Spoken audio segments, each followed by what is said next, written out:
lot of the patients have weight loss surgery, and sometimes I run across people that think that's it. It's done.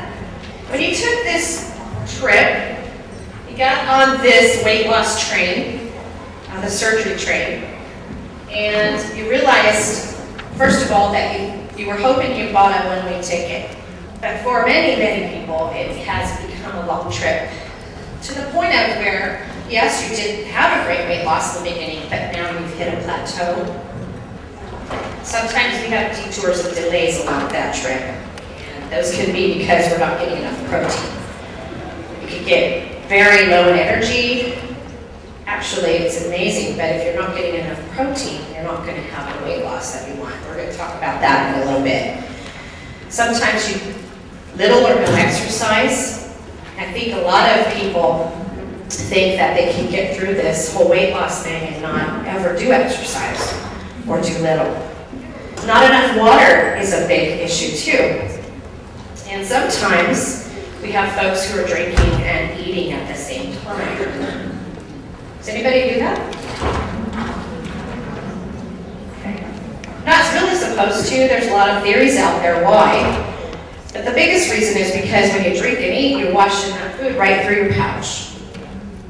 Okay? If you've had a gastric bypass, or if you've had a lap band, you have delayed gastric emptying. That means the food goes in that little pouch, and we hope it sits there for a while, so you feel full for a while. But if you drink, just wash it through.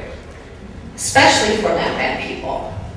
Lap band people can totally sabotage that whole thing by drinking and eating at the same time. So that's an issue, but you also have to get enough water in, and that's a big challenge.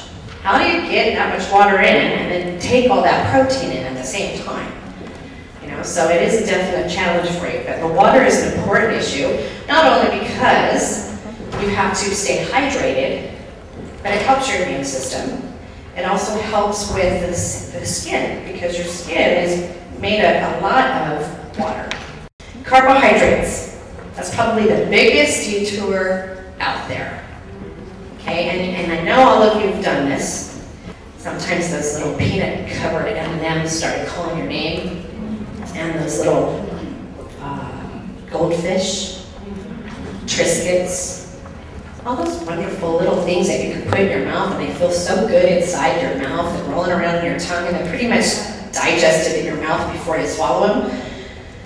So then you started eating more of it because, you know, the chicken gets stuck. And that steak definitely gets stuck. So you're back to the carbs because they worked. But unfortunately, they're not good nutrition for you because you have rerouted digestion now. Only problem is, once you did that, you brought yourself out of a situation that we call ketosis.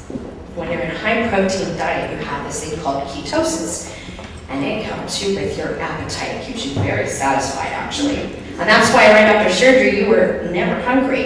In fact, you sometimes forgot to eat. You had to be reminded by your family members that were so concerned because you never ate and they thought you were going to waste away nothing. The carbohydrates then started calling you.